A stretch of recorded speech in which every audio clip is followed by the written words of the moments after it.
Okay, so I wanted to give you a quick little tour of my garden.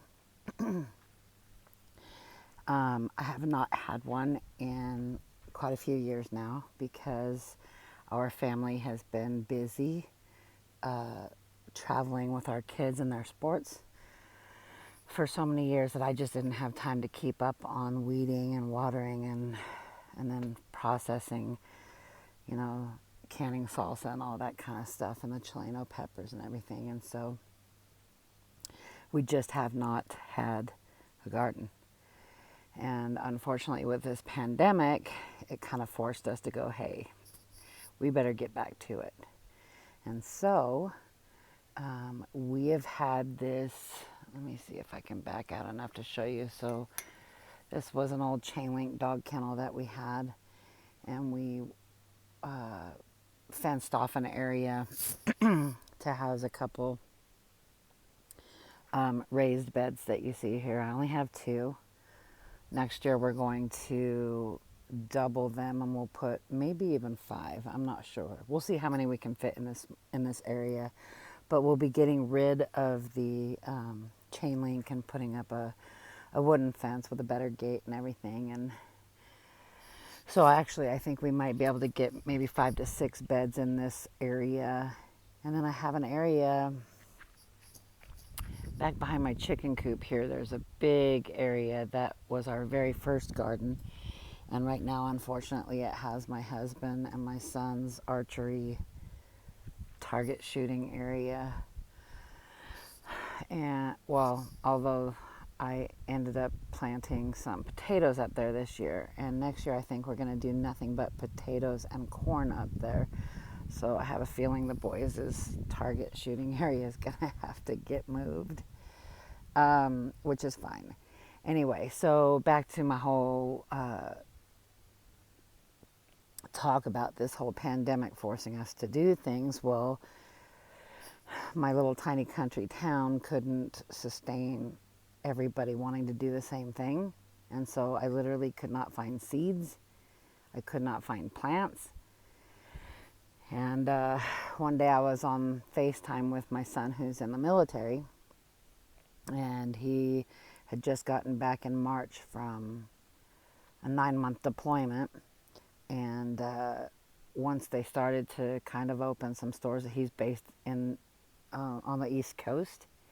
And so once things opened up a bit for him, he was able to go pick up some necessities he needed from his Walmart. And he had me helping him pick out some things for his new apartment that he had to move into once he got back. And he came in his wanderings through Walmart, he came upon a whole bunch of vegetable seeds. And he says, "Hey, Mom, do you need any of these?" Well, yes, son, actually I do. So he sat there and patiently was like, "Do you need any of these?" He was telling me everything that they had. And so I picked out my garden. And so I live in California. So my garden came from North Carolina. Go figure. Anyway, minus a couple my tomato plants and my Chileno plants I actually got from a gal whose aunt lives up where I live, and she brought up some she took orders ahead of time and then brought up some plants for everybody and distributed them. But anyway, I wanted to, this was back in, I guess it would have been early to mid-May that I started all of my seeds. And I just want you to see how amazing everything is doing. So I'm going to flip the camera around and give you guys a look-see. Part of the garden, or for part of the day, because I have this golden locust here. And so it has actually allowed me to have peas into June when it's getting pretty doggone hot. You can see how tall they are here versus how much smaller they get down here. And that's because those get sun almost all day long. And so they aren't growing like they should be. But this end is doing wonderful. I still haven't gotten any flowers yet, but they're about to. And then over in this corner, I have my basil, which is doing absolutely amazing. And of course, every time the water turns on or I come over here and brush up against things, the aroma smells amazing. I can't wait to make my own pesto. Over here, I don't know, I just tried to grow a green bean from seed in this. There was like 3 of them in here. 2 of them didn't make it, 1 did. I'm really tickled with that, but I also have some more this way. But I'm going to turn around, and here's the piece to the left. And right here I have a row of Chileno peppers. And I had some old seeds. I am trying to grow them, but I don't know if it's going to happen. There's one coming up there, but we'll see. Next year will be a whole different story for me in the garden. And this was just a volunteer grass that I had come up in my front yard, so I repotted it and planted it, and it's on a drip system back here with the, let me get out of the sun here. There are 3 more bush beans here. These are Blue Lake bush beans. And then here in this, I like to repurpose instead of throwing these in the dump in the landfill. Why not? So I have, these are from trees that I planted in my yard. You'll see a whole host of them in the garden. I mean, why not? They are housing my vegetables perfectly, where I wouldn't have had that space in these raised beds because of everything else I have in them. So here we have zucchini, and it is doing really well. Although there's a couple in there that you can see how tiny that is. These were all planted at the same time. There's 2 of them down there that are just yellow and itty bitty scrawny, and they might not make it all the way, but the 3 that did come up are going to be perfect for our family of 3 at home right now. My other 2 are grown and out of the house. Here are some, I planted a little more than I should have in each one of these rectangular pots that I showed you of the Bush Lake beans. And so I transplanted them into these. They're starting to take off again. And here is one of the tomato plants. This is the cherry tomato plant that I got. And oh my goodness, literally when I got it, it was maybe down here in height. It was an itty bitty guy. And that, like I said, that was in mid-May. And it is thriving. Here is another transplanted Blue Lake bush bean. I'm going to actually pull that out because, well, the next plant I'm going to show you, you'll understand. So here, this tomato plant I purchased, and it was bigger than this Roma and that cherry tomato, and I told you how tiny that cherry tomato was when I planted it. This guy right here was much larger. This is a Brandywine tomato, and from what I'm understanding, it is an heirloom tomato. I have tried to grow heirloom tomatoes in the past, and I suck at it.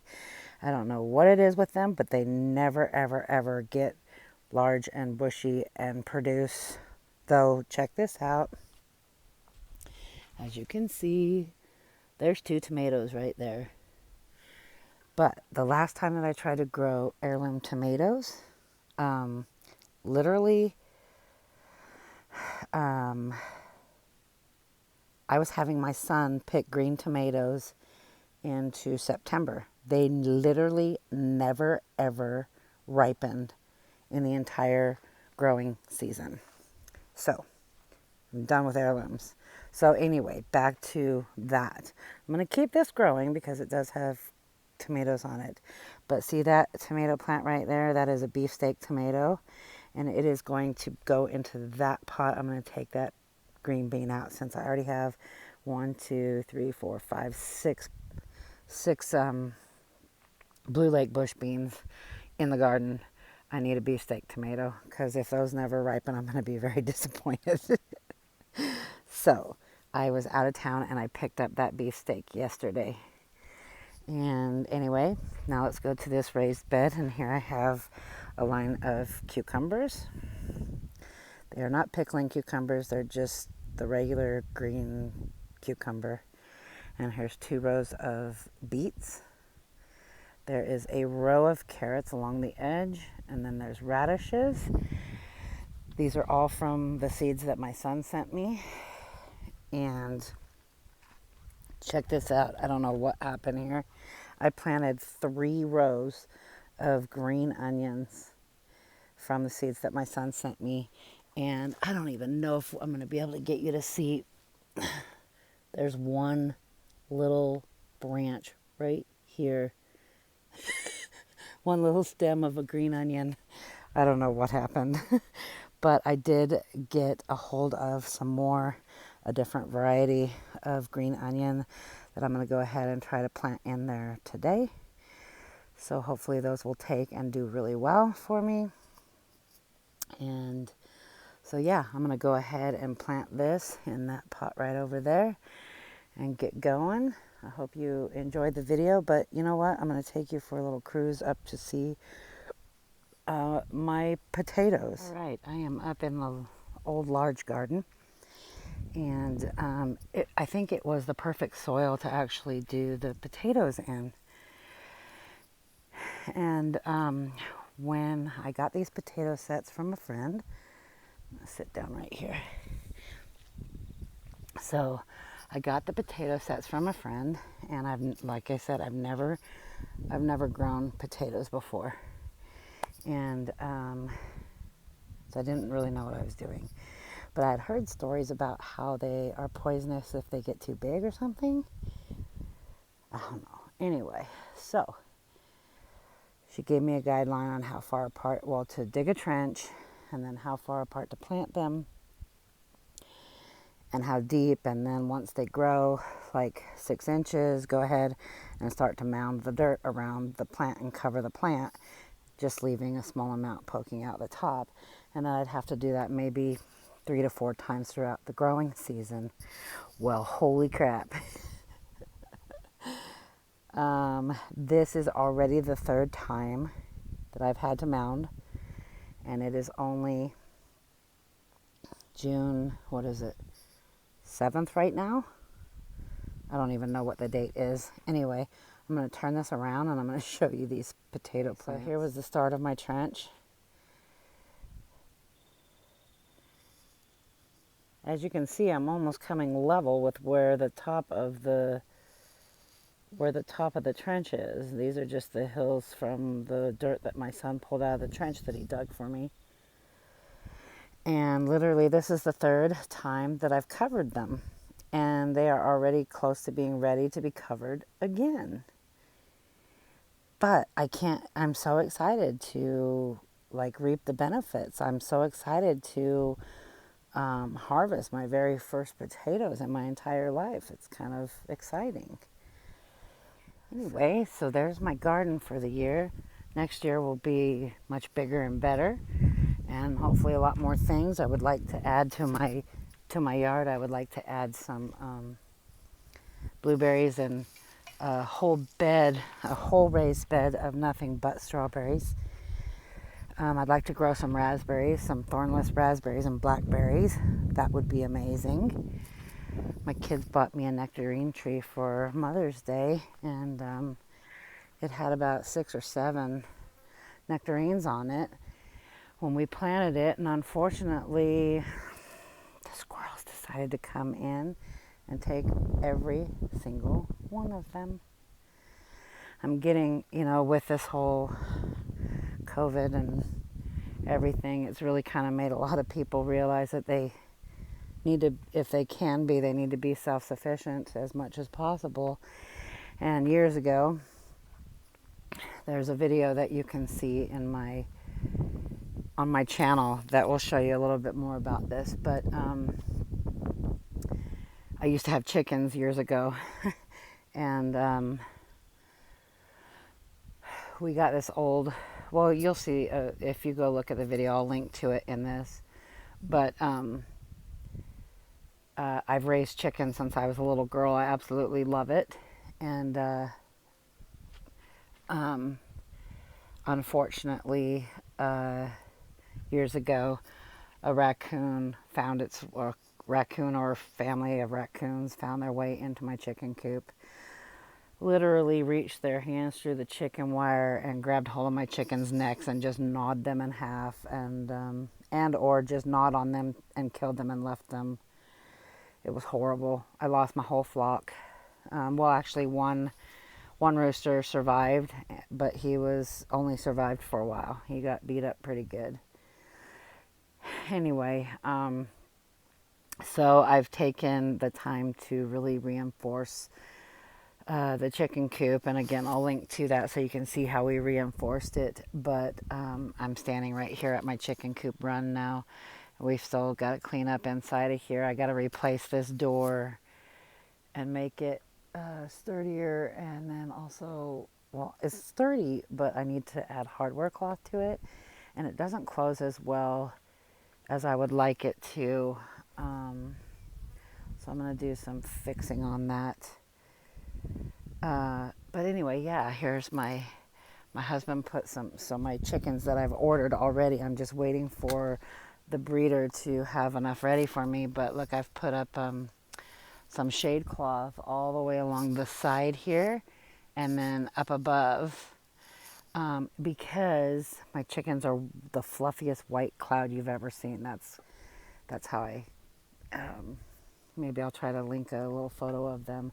The ones that I'm getting, they're light Sussex. They're amazing dual purpose breed chicken, and I love them. They're very docile, really great. Anyway, so we are pretty stoked about the fixing of this coop. So it actually has 2 layers on the bottom. It has chicken wire on the outside and hardware cloth on the inside. So I think it will pretty much keep all the critters out now, and it will keep them out, but it will really even deter them from trying to get through a couple layers worth. So anyway, I'm pretty excited to get them, but I've got to clean the run out of all of the leftover lumber and stuff and get this door fixed and repaired before they get here. Anyway, I hope you liked the video. I love watching videos of people's gardens. It gives me fun ideas to try out for myself, or different layouts or different things to grow that I have never grown before, like the potatoes. I'm really excited about those. And so I hope you enjoyed the video. And if you're not subscribed yet, go ahead and subscribe. I would love that. What got me started on YouTube, well, I had posted some cooking videos years ago, and then my oldest boy, who I told you is in the military, he arranged.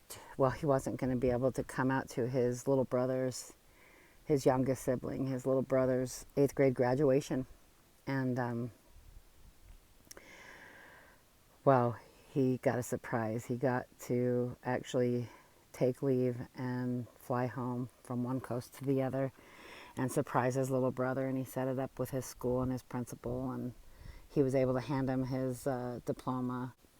And that, I put up a video of it and their relationship, pictures over the years, and it went viral. I had a licensure company reach out to me wanting to kind of be the middleman for me and get the video out there, because they really thought that it would be something that a lot of people would like to see and share the positive in the world.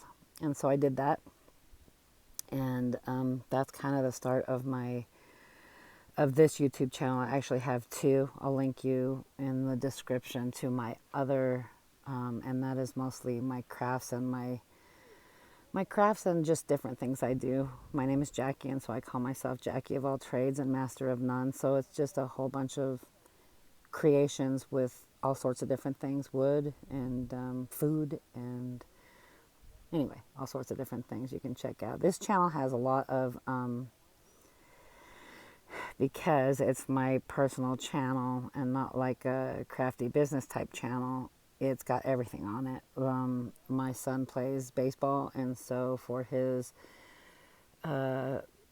field level recruiting profile, I have to upload video of him onto my Facebook, on my Facebook. I have to upload video of him to my YouTube channel before I can upload a link to his recruiting app that he uses. And so you'll see a whole bunch. You'll just have to weed through my stuff to see what you're interested in, what you're not interested in. I think I have all of my worm composting videos on this channel. So just take a look around. I hope you find something that interests you. And I hope you'll stick around and subscribe and continue watching life. Life at the house. We'll see you next time.